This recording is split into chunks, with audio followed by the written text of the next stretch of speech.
Este es semillero ordinario, políticas económicas.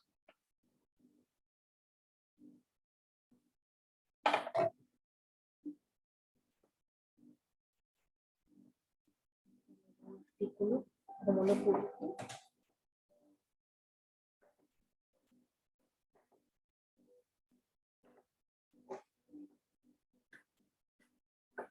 Sigue, flaca. No, profesor Merced, me dijo que hasta ahí terminará, ¿correcto? No, pero sí, colócalo un segundito ¿No? que no me acuerdo en qué quedé porque me quedé hablando solo como 20 segundos. Ay, perfecto, ya. Ya comparto pantalla.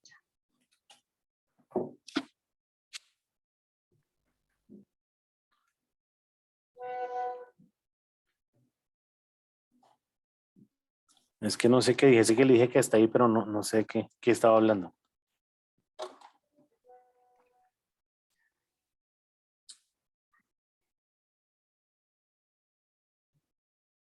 ¿Y ya está viendo mi pantalla, profe?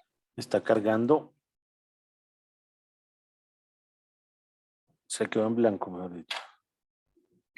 Él también no quiere leer más. Ay, no sé, pero qué mentira. No sé qué pasa. Un momentico, profe, vuelvo a compartir.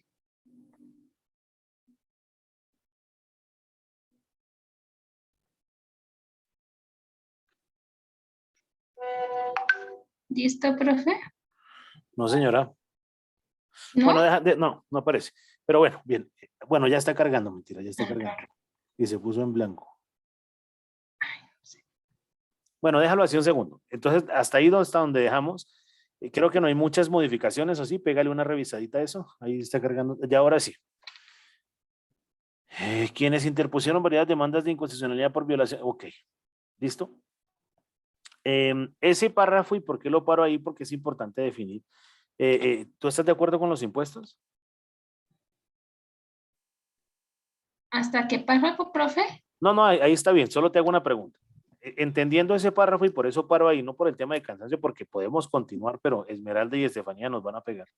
Sí, profe. Pero la pregunta que te hago es, ¿estás de acuerdo con los impuestos? Profe, pues, de pronto con algunos sí. Lo que pasa es que lo que están haciendo con los impuestos es aumentar, aumentar y aumentar de una manera bárbara. Quiero Eso ahora, es no correcto. quiero ahora la respuesta de la profesional. Incrementar de una manera bárbara, parece que estuviéramos en una cruzada dándonos con una espada y un machete. ¿Por qué hago esta pregunta ahora? Porque es que como debemos naturalizar o interiorizar, ¿cierto? Nuestras posibles respuestas. Pues mire, profe, yo creo que el impuesto del IVA, el RETEICA y el CRE son interesantes porque el impuesto a la estampilla, el otro y el otro no, por tal y tal cosa. Y me das una respuesta mágica que dejas boquiabierto a un jurado y la sacaste del estadio. ¿Clarísimo? Entonces hay que tener una idea de si voy a hablar de impuestos, pues cuáles son. Y entonces no, tenemos como 37 impuestos a nivel nacional entre locales, gubernamentales, estatales y todo ese cuento. Entonces ahí empezamos a mirar una característica. Ahora, que se los aprendan todos, no. ¿Cuál es el principal impuesto que le afecta a usted? ¿El IVA? El IVA, excelente. ¿Y qué es el IVA? El impuesto de valor agregado. Y hemos visto cómo está agrediéndonos permanentemente porque en el gobierno de Juan Manuel Santos pasó del 16 al 19%, donde efectivamente mi ingreso se ve afectado. Y ahí me está dando una respuesta pertinente. Adicional a que el salario mínimo hábilmente subió un 10.07%, pero eso no se ha visto reflejado de una manera positiva porque todo lo que va ligado a ese impuesto se disparó. Inclusive la comida o el valor de la comida está muy alto, entonces y ahí das una respuesta muy profesional ¿cierto? Y nos defendemos de una manera más inteligente, ¿te parece? Para que lo tengas en cuenta. ¿Qué preguntas tienes? No, ninguna. ¿Cuándo hay clase nuevamente, profe? Yo creo que el domingo, para el resto, si quieren entrar y mostrarme avances, bien, pero Rafita les confirma, ¿vale? Listo, profe, sí, señor. Bueno, dale pues, sigue trabajando en eso y vaya, se toma una póker. Chao pues. No puedo, profe, ando todo enfermo. Bueno, hágale Profe, pues. Señora, antes que cuando se desconecte, es que estaba mirando en la plataforma y dice que fecha final de entrega de trabajo para poder programar las sustentaciones del 7 al 13 de marzo y la fecha de sustentación, la primera sustentación el 2 de abril. 2 de abril, ¿cierto? O sea que me tienen que sustentar a mí marzo, abril. Más o menos en un mes me tienen que estar sustentando. Sí, profe. ¿Listo? A mí porque me hacen tip. Si les va muy bien, no fastidio. Si no, hacemos segunda vuelta y ahí suerte, bendiciones y que les vaya bien. Y si no pasan, yo las correteo por toda la séptima por la universidad con un palo, porque vamos a estar lo suficientemente preparados para que eso funcione. ¿Listo? Estefanía, muchas gracias. Jennifer, si te quieres desconectar, sin problema. A ver, Esmeralda, dele pues. Listo, profe, muchas gracias. Hasta luego, Ok, compañeros. chao. Que estén bien. Chao. Chao, Jennifer. Profe, ¿usted recuerda que usted me hace el favor de compartir? Ah, caramba, sí. Ya me acordé que con ustedes dos me Sí. toca así. A ver, yo busco esto.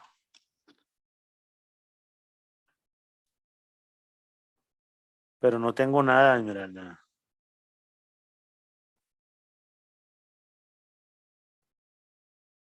Esmeralda, Profe, entonces se lo envío. No, aquí estoy. Profe. por favor. Listo, profe. Ya se lo envío.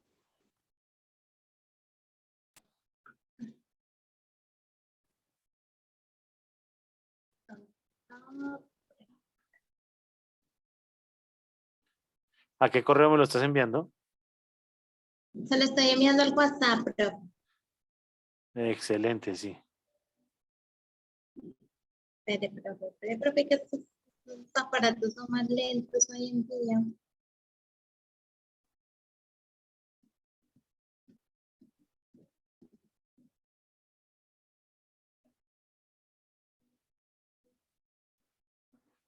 Solo tengo uno que dice marco legal enero 2022. ¿Ese es? Este es, profe, este es. Ah, ok.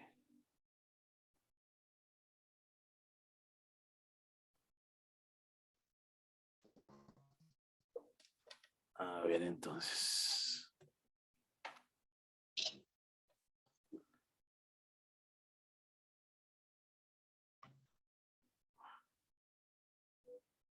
¿Ya lo ves? Sí, profe, ya lo veo. Nos quedamos, profe, en el marco legal. ¿Y sabes qué página es el marco legal? No, profe, son las últimas, profe, no tengo ni idea. Es que aquí no me aparece el número de las páginas. Ok.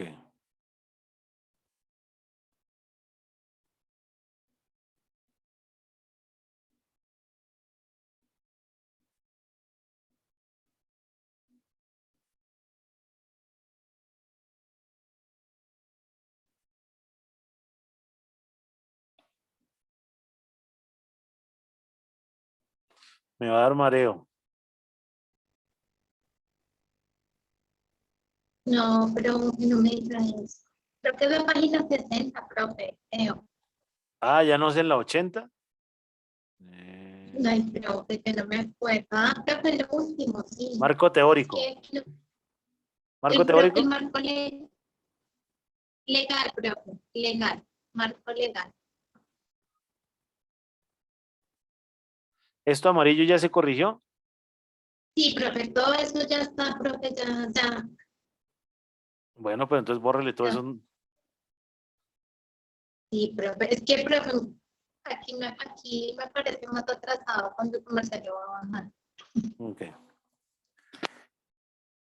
Bueno, bien, marco legal. En cumplimiento de lo dispuesto por la Ley de Responsabilidad Fiscal, Ley 819 del 2003. El gobierno debe fijar anualmente una meta de superávit primario del sector público no financiero. Para la siguiente vigencia fiscal, usted ya me confirma, Esmeralda, que lo que está en amarillo lo arregló ya, ¿cierto? Sí, profe. Listo. Señor, ya, profe. Eso ya Para la, quedó ok. perfecto. Para la siguiente vigencia fiscal, de igual forma se deben presentar metas indicativas para los balances primarios de las siguientes 10 vigencias fiscales y la trayectoria de deuda pública consistente en dichos flujos. Me imagino que ahí falta un punto seguido. El marco legal de la política fiscal en Colombia está constituido por conjunto de normas de diversa jerarquía y alcance que limitan el déficit, regulan el gasto y establecen controles al endeudamiento público. Este conjunto de normas se ha constituido en la estrategia fiscal cuyo fin es la sostenibilidad de la deuda en el corto plazo, tanto en el gobierno nacional central como en los gobiernos departamentales y locales. El marco jurídico que se ha venido construyendo desde los inicios del presente siglo, el marco jurídico que se ha venido construyendo desde inicios del presente siglo, luego que el país experimentara la mayor crisis financiera y fiscal de su historia, se ha venido consolidando y complementando con otras normas y prácticas. A ver, ¿estoy leyendo mal o ya me cansé? El marco jurídico que se ha venido construyendo desde los inicios del presente siglo, luego de que el país experimentara la mayor crisis financiera y fiscal en su historia, y se ha venido consolidando y complementando con otras normas y prácticas, permitieron la reducción del déficit fiscal y de la deuda pública. El marco jurídico que se ha venido construyendo desde inicios del presente siglo, luego de que el país experimentara la mayor crisis financiera y fiscal de su historia. Quítale la I. ¿Listo? Se ha venido consolidando y complementando con otras normas y prácticas que permitieron la reducción, ahí te faltó un que permitieron la reducción del déficit fiscal y la deuda pública. Ya lo copiaste, ¿cierto? Sí, profe, sí, señor. Lo cual ha sido el principal factor considerado por las calificadoras de riesgo en el momento de devolverle el grado de inversión a la economía colombiana. La primera década del siglo XXI se ha caracterizado por la ejecución de una serie de reformas estructurales enfocadas a disciplinar el gasto, evitar su desbordamiento y prevenir la acumulación excesiva de déficit y deuda. Estas reformas se enfocaron en los distintos niveles de gobierno y comprendieron la reglamentación de las transferencias, la reforma a la seguridad social en pensiones, límites al gasto público territorial y fortalecimiento de los ingresos nacionales y locales. La estrategia fiscal cuyo fin último ha sido alcanzar la estabilidad de las finanzas públicas y la deuda en el mediano plazo, también ha tenido como objetivo lograr la disciplina fiscal agregada. Su trabajo está quedando brutalmente largo. En el mediano plazo, también ha tenido como objetivo lograr la disciplina fiscal agregada, la priorización estratégica del gasto y la eficiencia y efectividad en el mismo. Pilares que han sido señalados por las agencias internacionales como elementos centrales para promover el desarrollo y facilitar el diseño y aplicación de instrumentos y planeación y aplicación de instrumentos de planeación y ejecución adecuados para cada nivel en la administración del Estado. Con ese propósito se expidieron en principio las leyes que establecen límites al endeudamiento territorial, la ley que determina un límite máximo al gasto de funcionamiento como proporción de los ingresos corrientes de libre destinación, que varía según la categoría de la entidad territorial definida, esta última en función del volumen total de tales ingresos y de la población. La ley 550 de 1999 facilitó el saneamiento de la reestructuración de deudas y la ley 549 permitió hacer sostenible la deuda pensional en los departamentos y municipios. La sostenibilidad del gasto en las regiones fue complementada con la ley 715 del 2001, la cual tenía como propósito racionalizar y optimizar la distribución sectorial y territorios de recursos y sus competencias para proveer más eficazmente la prestación de los servicios públicos y hacer viable la descentralización. Estas leyes tuvieron un impacto muy positivo en el desempeño fiscal de las regiones, lo cual se refleja en los superávits que le ha venido aportando sistemáticamente al balance. A ello se le sumó la ley 819 del 2003 que obligó al gobierno a establecer que obligó al gobierno te falta una ahí, a establecer un balance primario cada año consistente con la reducción de la deuda del sector público no financiero. Con ello se generó lo que se puede considerar como una estrategia de estabilización fiscal y sostenibilidad de la deuda en la primera generación. Las principales iniciativas aprobadas por el Congreso de la República en el nuevo marco fueron las siguientes: la Ley 1473 de julio del 2011, la regla fiscal sobre finanzas de... ¿Por qué eso quedó así? ¿Qué, profe? Pues dice la Ley 1473 de julio del 2011, 2 puntos y no hay nada. ¿Será que se bajó Ah, no, ya entendí. No, ya. Ya, profe, bueno. Ya, la regla fiscal sobre las finanzas del Gobierno Nacional Central. La regla fiscal es la principal herramienta para consolidar el marco fiscal de mediano plazo. Con ello se logra una disciplina más estricta en el manejo de las finanzas públicas y consolida los objetivos de la sostenibilidad de la deuda pública y el fortalecimiento de las finanzas públicas en el largo plazo. La regla establece metas de déficit para el balance estructural total del gobierno central en un año y define una senda para la deuda de mediano plazo con las metas establecidas para el 2014, 18 y 22 que garantizan dicha sostenibilidad. La ley creó el Fondo de Ahorro y Estabilización Macroeconómica, el cual acumulará recursos provenientes de los superávits totales del Gobierno Nacional Central, sus rendimientos y los aportes extraordinarios que determine el Gobierno Nacional. Los recursos del fondo se utilizarán exclusivamente en la amortización de la deuda, la financiación del gasto contracíclico y los gastos para atender contingencias excepcionales que puedan implicar la suspensión temporal de la regla fiscal. Horizonte de 10. ¿Qué es horizonte de 10? Coloque eso en amarillito. Esto, y me cuenta qué es, o lo quita, o le agrega ahí un pedacito de lo que es, ¿listo? Pero una cosita pequeña que usted ya tiene un poco, ¿no? ¿Dónde vas a ir? Muy bien. Acto legislativo 3. Incorpora el principio de sostenibilidad fiscal en la Constitución Nacional. Esta reforma constitucional incorpora la sostenibilidad de las finanzas públicas como un principio a tener en cuenta en todas las decisiones de las diferentes ramas y organismos del Estado. Su propósito es que las decisiones de los diferentes organismos no pongan en riesgo la financiación de programas y obligaciones del sector público en el mediano plazo al reconocer las restricciones de recursos y obligaciones del Estado. Legislativo 5. Crea y regula el sistema general de regalías. El propósito de esta... ¿Qué es una regalía, Esmeralda? Las regalías son las ganancias, profe. No, señora. No, profe, estoy equivocada. No, totalmente equivocada. Ojo, las regalías es lo que el gobierno distribuye para los demás departamentos, ¿cierto? Para ayudas en infraestructura, escuelas y otra cantidad de características. Investigue eso y esa regalía llévela, por favor, a su marco conceptual.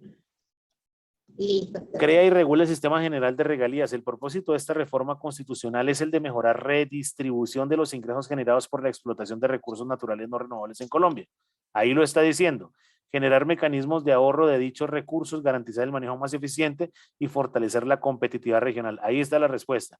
Esta reforma creó el Fondo de Ahorro y Estabilización FAE, el cual constituye el principal mecanismo del sistema general de regalías para promover la estabilidad fiscal y macroeconómica. El FAE tiene como función disminuir la volatilidad de los ingresos por regalías al acumular recursos en épocas de crecimiento de dichos ingresos y permitir su desacumulación. Yo creo que desacumulación es pegado. ¿Listo? Esto aquí. Lo revisa. ¿Listo? Listo. En épocas en que ya sea por reducciones en la producción o por la caída de precios internacionales, las regalías caigan por debajo de la tendencia en el mediano plazo. Con estas reformas, Colombia fortalece de manera integral las normas aprobadas en el paquete fiscal del periodo 2000-2010. Ley 358 de 1997 o Ley de Semáforos, Ley 617 del 2000 o Ley de Responsabilidad Fiscal Territorial y Ley 819 o Ley de Responsabilidad Fiscal. Imagino que esas leyes las tiene usted en el marco legal. ¿Listo? Sí, listo. Muy bien. La nueva institucionalidad permitirá adoptar los mecanismos para orientar la política fiscal de forma más predecible, al posibilitar la financiación y ejecución del gasto social y la inversión pública en condiciones sostenibles y con menos incertidumbre. Asimismo, el gobierno colombiano ratifica su compromiso ante la comunidad nacional e internacional con la responsabilidad fiscal. Este nuevo marco fiscal institucional es una garantía para consolidar la confianza de los agentes nacionales e internacionales y se constituye en pilar para promover la inversión y estabilidad macroeconómica. Listo, muy bien.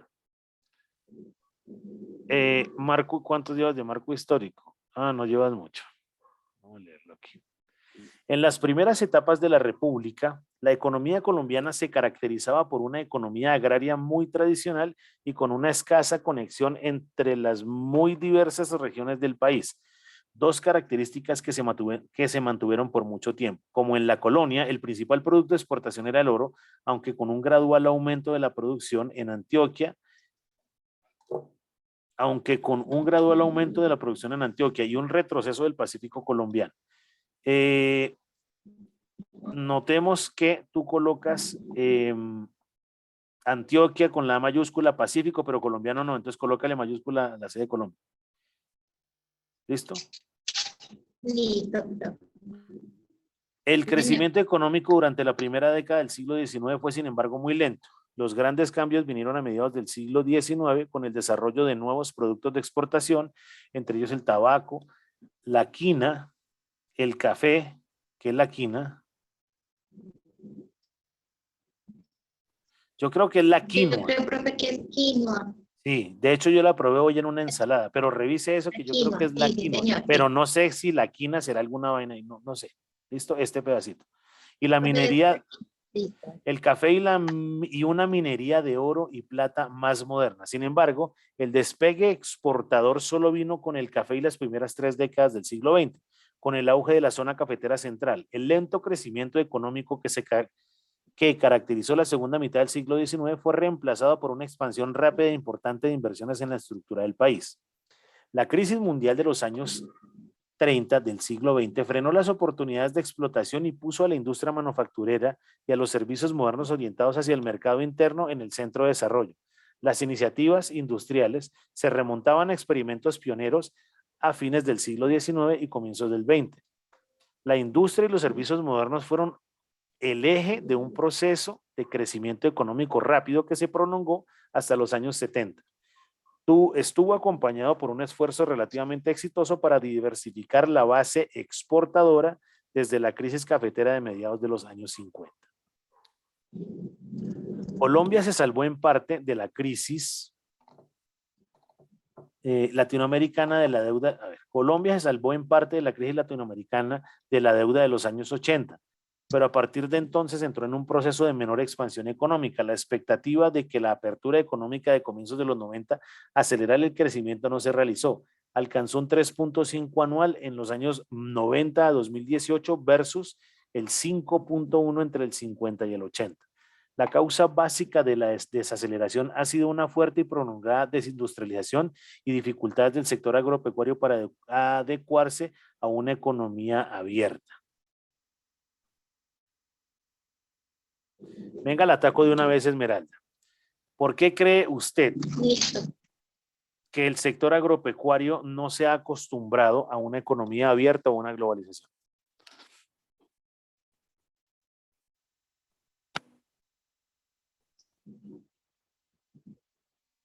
Hola, ¿se desmayó? Déjeme pensar la respuesta. Ah, ok. Tómese entonces ahí unos 3 minutos.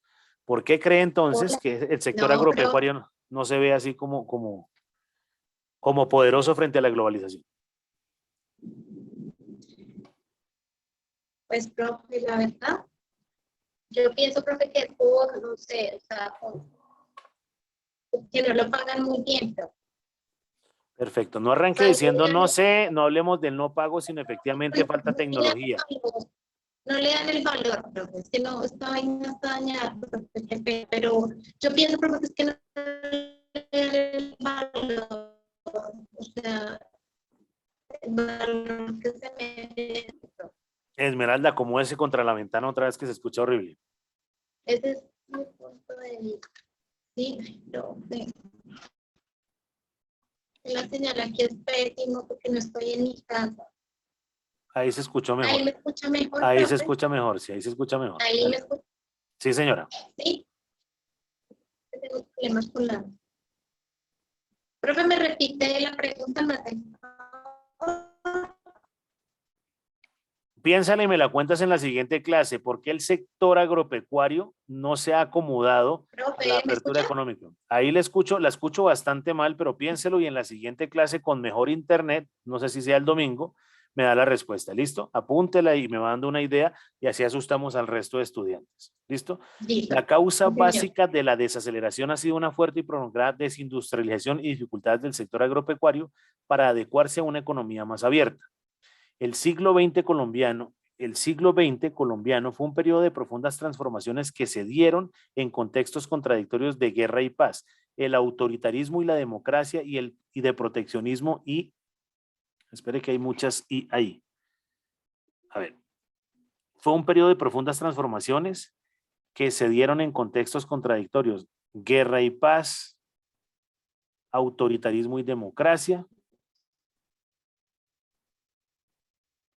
Quítale esa I de proteccionismo, coma, de proteccionismo y liberalización de mercados. Ahí nos sobra una I. Se podría afirmar que en dicho siglo la economía y la sociedad colombiana transitaron el camino hacia la modernidad de la mano de la producción y exportación de café, posteriormente la industrialización, la industrialización. La industria colombiana creció el 5.8 entre el 25 y el 28, tasa superior del 4.9, a la cual creció la economía en el mismo periodo. En Bogotá y Medellín aparecieron fábricas. Bueno, se fue Esmeralda, Estefanía, pero termino que esa grabación queda, ¿vale? ¿Me escuchas? Sí, profe, aquí estoy. Sí, porque Esmeralda se voló y pues voy a continuar con este pedazo de la grabación. En Bogotá y Bueno, Medellín aparecieron fábricas dedicadas a la producción de bienes de consumo interno como cervezas, chocolate, fósforos, jabones textiles, ese etcétera no me gusta, Esmeralda, me gustaría que dijera entre otros. De la misma manera, el precio del café y sus exportaciones aumentaron al final de la década de 1910 y entre el 24 y el 28, en un contexto de evolución favorable de los términos de intercambio y aumento de la inversión extranjera con destino a la producción de otros productos como petróleo y banano. A partir de la década de 1930, el ciclo económico colombiano consiguió de cerca las oscilaciones del precio del café, a la par que surgió un grupo de industriales que pudieron acceder a financiamiento y bienes de capital en el exterior gracias a las condiciones favorables generadas por las exportaciones de café. El gran cambio positivo ha sido la creciente importancia de los sectores petrolero y minero, especialmente el primero, que se consolidó en las primeras décadas del siglo XXI. Esa redacción está muy bien, Esmeralda. Continúe trabajándole el marco histórico, hágale las modificaciones que le dije. Y continuamos, Rafita les va avisando cuándo es la siguiente clase. ¿Listo? Chao, Esmeralda. Hola, Estefanía. hola, profe. Uf, bueno, vamos a ver. Y tú enviaste lo tuyo a mi WhatsApp también, ¿cierto? Sí, señor.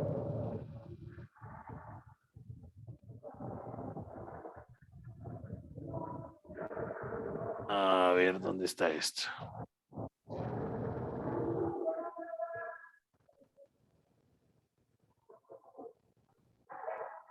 No lo veo. Ah, ya lo vi. ¿El tuyo es como una fotico con algo amarillo atrás?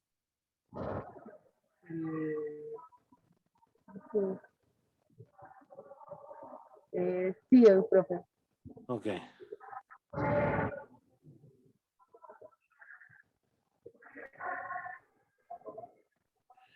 Aciertos y desaciertos de la política cambiar en Colombia, ¿cierto? Sí, señor.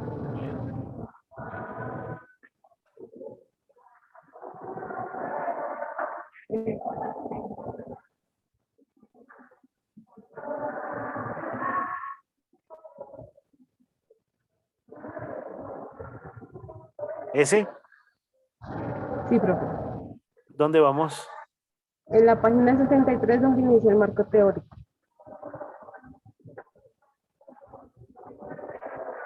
60 y... 3.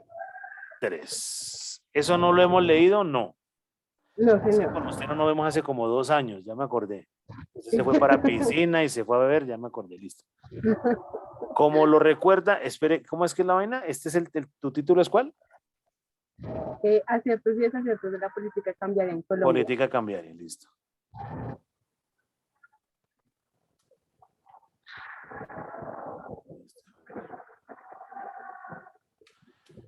Entonces, como lo recuerda Thaler, es necesario desconfiar de que los que pretenden detentar la exclusividad, carajo, espere a ver, aunque esto lo dijo este personaje,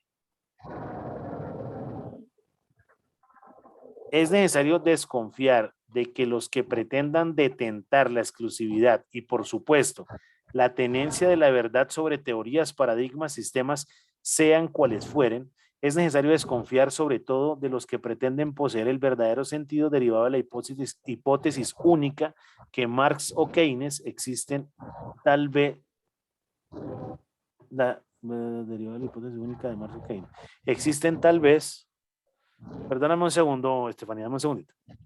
Bueno, profe.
Listo. Parece legítimo entonces pensar que ningún enfoque puede jactarse del monopolio de la verdad. Con respecto a la obra de Keynes, esta advertencia resulta tanto más convincente en tanto las interpretaciones son diversas. La complejidad del sistema económico actual nos invita a ser prudentes cuando se trata de sugerir un análisis. En este texto, la intención es más modesta, mostrar que las teorías monetarias post-keynesianas son fieles a ciertos aspectos del análisis de Keynes y cuáles de ellos constituyen importantes avances. De este modo, la teoría post-keynesiana puede considerarse un regreso a Keynes y una prolongación de algunas de sus instituciones más innovadoras. Al buscar sistematizar ciertos aspectos no definidos en su análisis, el enfoque post-keynesiano se distingue de los más ortodoxos. Conocemos el deseo de Keynes de elaborar una teoría económica nueva y alternativa. En su proyecto inicial existía una ambición radical acompañada de una convicción de estar creando los fundamentos de una verdadera revolución. Así se ubica del lado de los herejes y pretende desafiar a las fuerzas de la ortodoxia. Es bastante fuerte eso que escribe ahí. Muy bien. En esa perspectiva, la crítica a la teoría neoclásica es un punto de convergencia de los post-keynesianos. Hacen una contribución positiva y sustancial a la teoría monetaria en el marco institucional actual. El punto de partida analítico de los post-keynesianos evidentemente es Keynes. De hecho, te debe quedar muy fácil, Estefanía, hacer la tareita esa que pedía la formulita de Keynes porque lo está refiriendo bastante. ¿Vale? Sí, profe.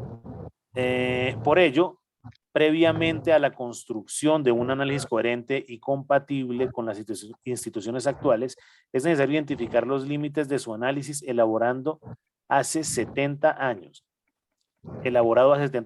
Su obra provee las bases de un enfoque moderno de la teoría monetaria y de sus implicaciones en términos de política económica. Los post-keynesianos buscan superar las limitaciones al desarrollar los elementos más radicales y descartar los más conservadores. Este es el caso, por ejemplo, de la hipótesis de oferta monetaria exógena adoptada por Keynes en la teoría general y excluida en favor de la oferta monetaria endógena dentro de la lógica del principio de demanda efectiva.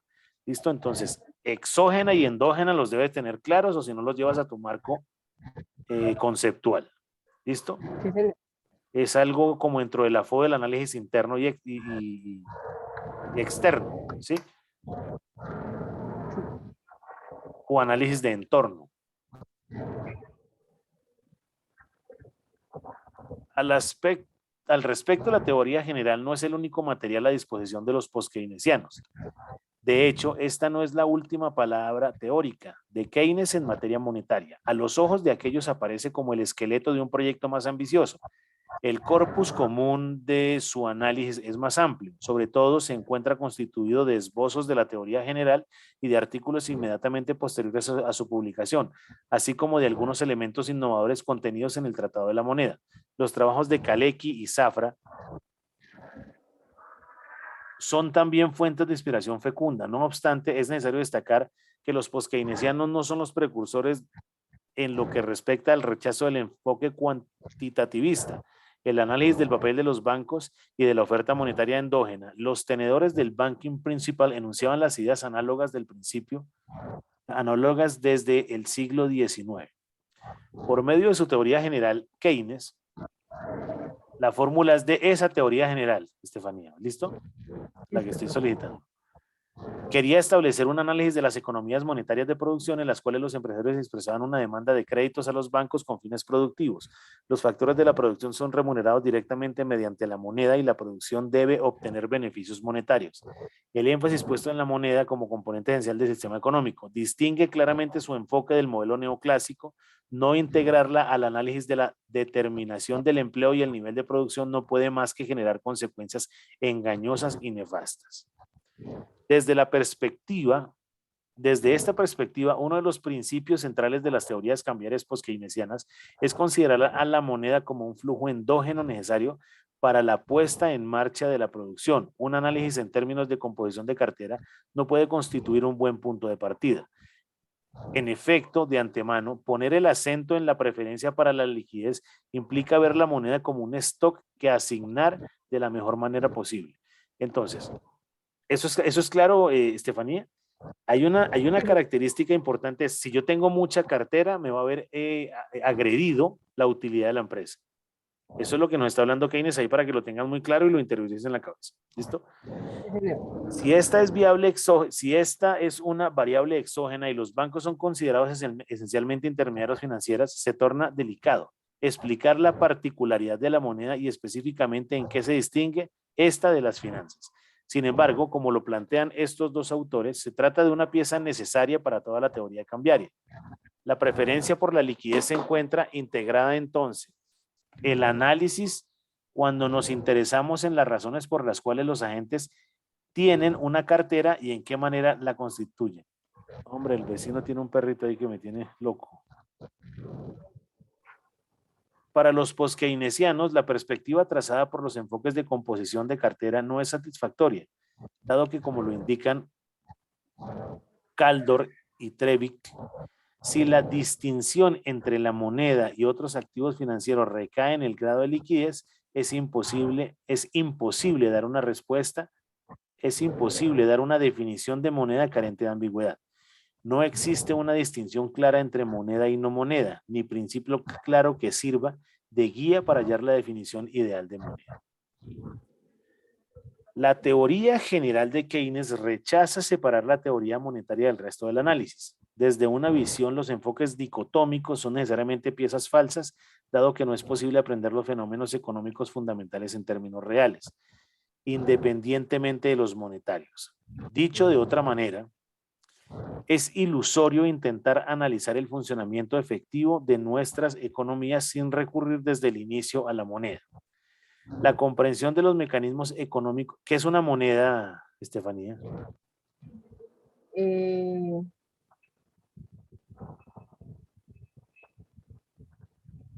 No se deje desmayar. Es que cuando haga el ejercicio los voy a fastidiar. Moneda es un título valor, ya. Chao. Moneda es un activo, es liquidez inmediata para poder tener una transaccionalidad. Es un medio de compra. Ahí te di como 3 o 4 definiciones. No se deje enredar. Bueno, Que no le estoy pidiendo una definición pues del alumno.